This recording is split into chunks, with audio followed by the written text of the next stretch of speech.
За сайн байцгаана уу? Нийт математикийн багш нар ерөнхий шалгалтанд бэлдэж байгаа шав нартаа энэ өдрийн мэнд хүргэе. За энэ удаад 8 дугаар зуутын 46 дугаар бодлого комбинаторикийн бодлого байгаа. За энэ бодлогыг энэ талаар дэлгэрэнгүй зөвлөгөө өгөхгүй л болохгүй байна. За ерөнхийдөө бол элсдийн ерөнхий шалгалтын мянган бодлого дотор янз бүрийн байдалтай алдаа оноотой яарч сандарсан ийм бодлогод байгааг тэр мэдж байгаа. За нөгөө талаас элсдийн ерөнхий шалгалтанд эдгээр бодлогууд эрэхтэй параметрийн хувьд солигдож ирнэ гэсэн ийм мэдэр гарсан байгаа. Тэгэхээр ерөнхийдөө бол ялахгүй өөрчлөгдөж тоонууд өөрчлөгдөх байх. Гэхдээ энэ бодлогуудын ерөнхий одоо тавил хэлбэр өөрчлөгдөхгүй гэдэг байгаа шүү дээ. За 846 дугаар бодлого 8 дугаар зуутын 46 дугаар бодлого. Бодлогын өгүүлбэр бол ерөөсөө л ингэж л байгаа. Дөрвөн ширхэг гэж байгаа юм. Тэгээ ялгаатай хоёр ном гэж. Тэгээ энэ бол үг найруулгын хувьд бол нэлээд эвгүй. Нэг талаас харах юм бол дөрвөн ширхэг ном байгаа юм шиг, нөгөө талаас харах юм бол ялгаатай хоёр ном байгаа юм шиг ингэж харагдана. За тэгээд юутай чадахгүй дөрвөн ширхэг гээд ингээд заасан байхыг бодоход ном дөрвөн ширхэг номон дотроо хоёр ялгаатай өөрөөр бол хоёр өөр номтой болов гэж бодогдохоор байгаа юм. Өөрөөр хэлбэл бодлогын өгүүлбэрийн эхний дөрвөн үг бол дараах байдлаар засагдж магадгүй юм. Өөрөөр хэлбэл юу гэсэн үг вөхөр ер нь А, Б гэсэн хоёр ном л байгаа юм байна. Тэгээ нийтдээ дөрвөн ширхэг байгаа юм байна гэсэн утгаар нэг засагдж магадгүй. Тэгэх юм бол А, Б, Б, Б, А, Б, Б, А, Б гэсэн гурван хувилбар болж хувирна. А, Б гэсэн хоёр ялгаатай ном байгаа. Гэхдээ нийтдээ бол дөрвөн ширхэг байгаа гэж засагдах юм бол. За нөгөө нэг засагдах хувилбар нь вөхөр дөрвөн ширхэг ялгаатай хоёр ном байгаа юм болов гэж бас засагдаж магадгүй. Тэгэх юм бол А, Б, Б, Б, Б гэсэн 8 номны тухай яриа болж байна гэсэн үг. За нэгдүгээрт эхний хэсэг бол юм байна. За одоо 3 цүнх. За 3 цүнхэнд 3 цүнх бол асуудалтай. 3 цүнх бол яах вэ гэхээр 3 өөр цүнх үү, 3 ижил цүнх үү гэдэг юм руу орно. 3 өөр цүнх байж магадгүй. Тэгэх юм бол тэр нь одоо 1-р цүнх, 2-р цүнх, 3-р цүнх гэд дугаарлчих болно гэсэн үг. За 3 ижил байна цүнх байж болно. Энэ бодлогын өгүүлбэр дотор тэрний аль нь заагдаг байгаа. 3 ижил цүнх байх юм бол ерөөсөө 3 хэсэг хуваагдана. Тэр хойно урдаас солигдоод энэ гурвыг хооронд нь янз бүрээр холж сольж болно. Зүгээр л хэсгүүд хуваагдах бодлого болж хувирна гэсэн үг. Тэгээ 3 цүнх гэдэг юм бол ингэж засаг 2 хувилбартай. За дараа нь хэдийн аргаар хийх вэ гэж. Энэ бас асуудалтай байгаа. Энэ дотор юу заагдаагүй байгаа вэ гэхээр аль нэг цүнх хоосон байж болох юм уу юм уу гэж. Хоосон байж зөвшөөрөх юм уу? Хоосон байхыг зөвшөөрөхгүй юм. Хоосон байж зөвшөөрөхгүй. Гурвууланд нь дор хэж нэг ядаж нэг ном хийсэн байхаар хийх юм уу? Ер нь л одоо 3 4 номоо бүгдийн л эсвэл 8 номоо бүгдийн л нэг 3 цүнхэнд энэ талталтын шин хуваарлал яаж игээл хийх тухай ярьж байгаа юм уу гэдгээрсээ бас дахиад ингээд хэд хэдэн хувилбар болж байгаа юм. Тэгээ энэ бодлого бол ерөнхийдөө бодлогын өгүүлбэрээс бол нэлээд олон зүйл тодорхойлж хийж энэ бодлого бодогдно. За нэгдүгээрх нь бол тэр 4 ширхэг ном юм уу? 8 ширхэг ном юм уу? Ер нь 2 ширхэг ном юм уу гэдэг асуудал. Хоёрдугаарх нь энэ 3 цүнх ижил цүнхнүүд үү? Ялгаатай дугаартай цүнхнүүд үү гэдэг асуудал. За дөрөвдүгээрт нь хийсэн арга нь одоо жишээ нь нэгэнд нь 4-ийн хийчих болох юм уугүй юм уу гэдэг асуудал. За энэ бүх асуудлуудаас болоод бол бодлого маш олон бодлого болж хувирна. Тэгээ яг хөө ингээд засагдаад эрэхтэйгээ зэрэг аль нэг хувилбар дээр л ирэх байх л та. За тэгээд одоо дээрх хувилбаруудыг ер нь энэ тохиолдлуудад яаж бодох тухай багш нь дэлгэрэнгүй зөвлөгөө өгье. За эхлээд юутай чадахгүй ийм хувилбар байсан гэж үзээд 2 ялгаатай ном нийтдээ 4 ширхэг байжээ гэж үзээд за би тэр А, Б, Б Б гэсэн номнууд байсан ийм тохиолдлыг авч үзье нэгдүгээрт. За тэгээд одоо нэг хайрцагнуудаа цүнхнүүдээ ижил цүнхнүүд байвал яах вэ? Ялгаатай цүнхнүүд байвал яах вэ? Хоосон цүнхтэй байж болох байвал яах вэ? Болохгүй байвал яах вэ гэж бодъё. За тэгэхээр энд нэг анализ хийх гэж байна. Цүнхнүүд ижил байх, ялгаатай байх тохиолдолд ялгаатай байх юм бол ихсэн. Яагаад гэвэл ижил байх юм бол нөгөө байрын солиод байхад ижлэхэн болоод цөөрөөд яваад байна шүү дээ. Тэгэхээр ялгаатай цүнхтэй байх нь хариултын тоо их байна. Ижил цүнхтэй байх нь бага байна. Дээр нь энэ цүнхнүүдэд хоосон байхаар хийж болж ивэл бас боломжийн тоо ихсэн. Мэдээж хэрэг хоосон байж болохгүй бол 3 цүнх гуруулаа дор хийж нэг цонх намтай байх үе нь бол одоо хоосон хийж аль нэг цүнх нь хоосон байхаасаа цөөн шүү дээ. Тэгэхээр энэ хоёр тохиолдолд дандаа ингэж ихсэх юм. За тэгээ одоо бүгдээр яаж үзэх вэ гэхээр зэрэг цүнхнүүд ерөөсөө ялгаагүй гэж үзье. Тэгвэл энэ нь 3 хэсэгт энэ одоо 4 одоо номыг 3 хэсэгт хуваах тухай бодлого. За 3 хэсэгт хуваадаг юм аа гэхээр эхлээд хоосон байж болохгүй гэж үзье. Эхлээд хоосон байж болохгүй. За хоосон байж болохгүй гэвэл эн чинь нэг цүнхэнд нь 2 ном л орно шүү дээ. Бус цүнхэнд нь дандаа нэг ном орохоос байхгүй. Тэгээд тэр 2 номтой цүнхэнд нь ном орохдоо А, Б гэж орж болно. Б гэж орж болно шүү дээ. Ганцхан А байгаа юм чинь. За нэг цүнхэнд нь А, Б гэж орсон бол нөгөө 2 цүнхэнд одоо үлдсэн Б гэж орох хэвээр. 2 Б ном байгаа шүү дээ. Эхний 2 номтой цүнхэнд 2 Б орсон бол нөгөө 2 цүнхэнд А, Б гэж орох хэвээр. За ингээд хэрвээ номнууд А, Б гэсэн 4 ном байгаад цүнхнүүд хоорондоо ялгаагүй болоод цүнх болгон номтой байх юм бол ингээд 2 хуулиар байх юм байна. За одоо цүнхнүүд хоосон байж болох хуулиаруудаа нэмж эхлэе. Тэгэхээр одоо яах вэ гэхээр цүнхнүүд хоосон байж за нэг цүнх хоосон байх юм. Нэг цүнх хоосон байна гэдэг чинь 4 ном маань 2 цүнхэнд хуваагдаж байна. За 2 цүнхэнд хуваагдаж байхдаа нэгэнд нь 3 нэгээр орж болно, 2 2-оор орж болно. За 3 нэгээр ордгийг сонгох юм бол 3-тай цүнхэнд А, Б гэдэг ном орсон байж болно. Тэгвэл нөгөө цүнхэнд нь Б ном ороод 3 дахь цүнхэнд хоосон байх болно. За 3-тай цүнхэнд нь Б гэж орох юм бол нөгөө цүнхэнд нь А ном ороод 3 дахь цүнх хоосон байна. За 2-оор орох юм бол нэг цүнхэнд нь А, Б ороод нөгөө цүнхэнд нь Б орох нэг хуулиар байна. 3 дахь цүнх хоосон. За энэ цүнхэнд нь Б ороод А, Б орох адилхан шүү. Нөгөө цүнхнүүд хоорондоо ялгаагүй гэж байгаа учраас. За тэгээ энэ тохиолдолд 3 хуулиар байна. За одоо 3 цүнхний 2 нь хоосон байх юм бол мэдээж А, Б ба хоосон гэж ингэж орох ганц л хуулиар байгаа гэсэн.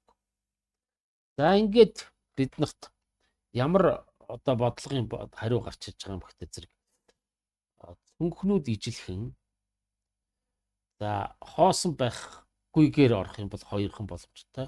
Хоосон байж болно гэх юм бол энэ 3-ын нийлбэр 6 боломжтой гэж орж иж байгаа. Тэгээ хэдүүлээ бодлогуудаа ингээд ингээ энд схем зохиоё. Ямар юм зохиох гэж байгаа гэхдээ зэрэг. За би эхлээд энэ талдаа хоосон байж болно гэж байгаа. Урт талд нь хоосон байж болохгүй гэж байгаа. За дээд талд нь цүнхнүүд ялгаатай гэж, цүнхнүүд ижил гэж. За ингээд энэ цүнхнүүд ижил бөгөөд аль ч цүнх хоосон биш байхаар гэх юм бол энд ингээд 2 байх юм байна. Хоосон байж болохгүй.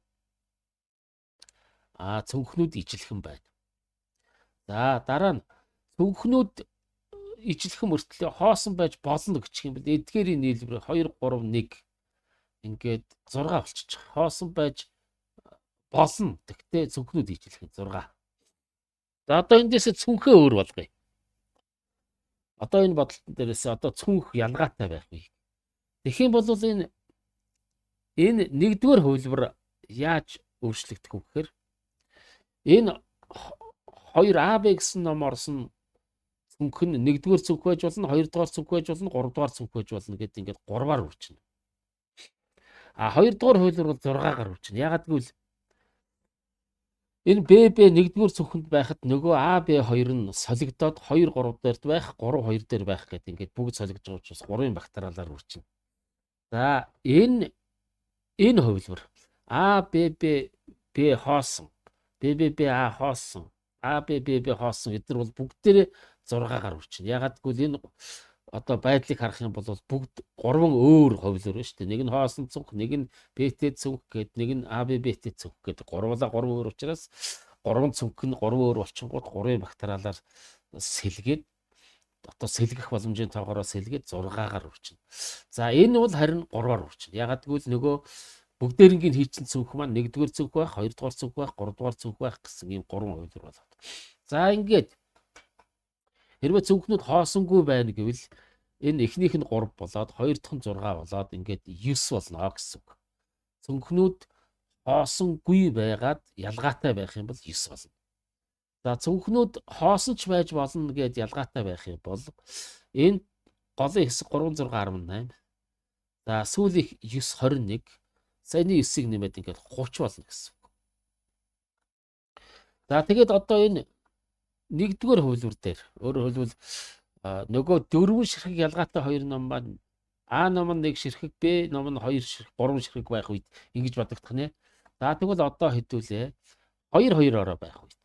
Өөрөөр хэлбэл номнууд А, Б, Б байх үед яах нь вэ гэж үзье гэсэн үг. За эхлээд ямар ч байсан юу бодож байгаа вэ? Бүх цүнх ялгаатай биш, ялгаатай ижилхэн тэгээд хоосон биш. Тэгэхээр мэдээж хэрэг нэг цүнх энд 2 ном орно. За тэр 2 номны хувилбар бол А байж болно, А Б байж болно, Б Б байж болно. Тэгээ нөгөөдүүлд нь үлдсэн номнууд орно. Энд Б Б2 нэг нэгээрээ орно. Энд А Б2 нэг нэгээрээ орно. Энд А А2 нэг нэгээрээ орно. За ингээд ерөнхийдөө бол 3 боломжтой. За эннийхээ схемийг энд хийвэл хариуныхаа схемийг энд хэдүүлээ хийж авъя. За ямар байх вэ гэхээр эхний энд бол цүнхнүүд ялгаатай, цүнхнүүд ижил. Хоосон байхыг зөвшөөрнө, хоосон байхыг зөвшөөрөхгүй. За тэгээ одоо эхнийх гараад ирж байна. Өөрөөр цүнхнүүд ялгаагүй үед хоосон байхыг зөвшөөрөхгүй бол энд 3 хувилбар. За одоо хоосон байхыг зөвшөөрнө. Хоосон байхыг зөвшөөрөх чинь нөгөө 4 ном чинь 2-2-ороо орно. За 3-1-ээрээ орж болно, 2-2-ороо орж болно. За 3-1-ээрээ орох юм бол 3-тай талд нь 2А 1Б орж болно, 2Б 1А орж болно. Тэгээ үлдсэн талд нь Б ороод, үлдсэнд нь А ороод 3 дахь цүнх нь хоосон, 3 дахь цүнх нь хоосон. За энэ бол аль нэг цүнх 3 номтой байх уу ингээд дуусчихж байгаа юм. Одоо цүнх нөгөө эзэмтэй 2 цүнх, юмтай 2 цүнх 2-2-ороо байх юм бол энд А гэж байна, А Б гэж байна, Б Б гэж байна.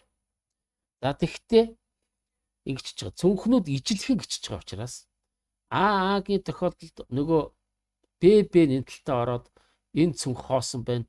Б Б А Б-гийн тохиолдолд А Б гээд 2 өөр ном 3 дахь цүнхэнд 2 дахь цүнхэнд ороход энэ Б Б нь нөгөө А гээд орох учраас энэтэйг адилхан болчих учраас энд ердөө ингээд 4 хувилбар болж байгаа. Өөрөөр хэлбэл цүнхнүүд ялгаагүй болчихвол 4 хувилбар.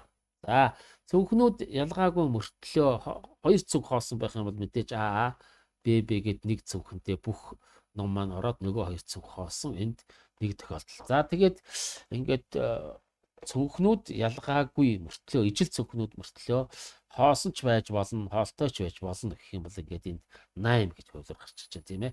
3 4 1-ийн хэлбэр. За одоо цүнхээ ялгаатай болгож хувиргая.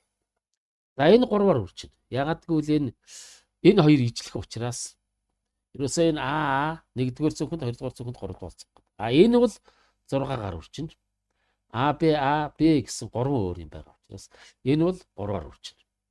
За энэ нөхөр мэдээж ингээд хоосон хоолтой гууд маань дээрээ ялгаатай учраас 6-аар үржинэ. 3 ялгаатай юм сэлгэнэ гэсэн үг. 3 дахь нь хоосон, 2 дахь нь хоосон, 1 дахь нь хоосон. Тэгсэн мөртлөө нөгөө хоёр нь хоорондоо 2 өөр гээд 6 болоод ирэх гэсэн үг шүү дээ. За энэ бол шууд 3-аар үржинэ. 3 номоо Нэгдүгээр цүнхэнд, хоёрдугаар цүнхэнд, гуравдугаар цүнхэнд. За ингээд нэмэх юм бол энтлийн энэ хэсэгтэр 9 байна. 3 3 6 9. За энэ 6 4 24 байна. 9 дээр 24 23. Энэ дээр 3 байгаа. Ингээд 26. Энэ бол ингээд 26 байна. Үгүй ээ, энд 26 байх үү. За энэ бол харин энэ миний саяны бөглөдөг бол 26 биш. Ягаад гэвэл хоосон байхыг зөвшөөрөхгүй үеийн гэвэл нөгөө энэ урдлын хэсэг шүү дээ. Энэ 3. Тэгэхээр 12 байх юм байна. За энэ 12 дээр 6 дээр 24. 6 дээр 24, 12 дээр 24, 26, 3 нэмээд 20, 27. За ингээд хоосон ч байж болно тийм үү? Нэг цүнхч хоосон байж болно, хоёр цүнхч хоосон байж болно. Тэгээд цүнхнүүд бүгд хоорондоо ялгаатай, дугаартай гэх юм бол ингээд 27 болно. За тэгээд 3 дугаар хувилбар нөгөө энэ хувилбар бол 1-р хувилбартайгаа адилхан бодогдно. 3 дугаар хувилбар. Тэгээд ном маань тодорхой нэргүй учраас эцсийн бүлэгтэн 1-р хувилбар гэсэн үг л дээ. А ном, Б ном гэдэг байгаа боловч тэр нь математикийн монгол хэлний гээгүй учраас. Хэрвээ математикийн монгол хэлний гэсэн бол математикийнх нь 3 байх, монгол хэлнийх нь 3 байх бас өөр шүү. За дараагийн хэсэг. Энэ одоо нөгөө бодлогын 1-р хэсэг засагдаад дөрвөн ширхэг ялгаатай 2 ном 4 ширхэг байжээ. Гэвэл ингээд 8 ном болно шүү дээ. За энэ тохиолдолд заа юу. Б гэсэн тохиолдолд үүний 3 цөмхөнд хийх боломжийг бодох маш хэцүү хөвгтүүдээ. Яагаад гэвэл энэ 8 ном 8 ижил байхдаа л хэцүү байдаг. 8 ижил байхдаа энэ хуваалтын онол буюу partition theory гэдэг юм руу орно.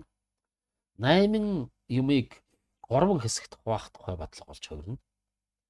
За 8 юмыг 3 хэсэгт хуваахдаа дахиад нөгөө хэсгүүд маань ижил үгүй юу, цүнх маань өөр үгүй юу, хоосон байж хэсгүүдийн зарим нь хоосон байж болох үгүй юу гэж бодлого маань дахиад 4 сална.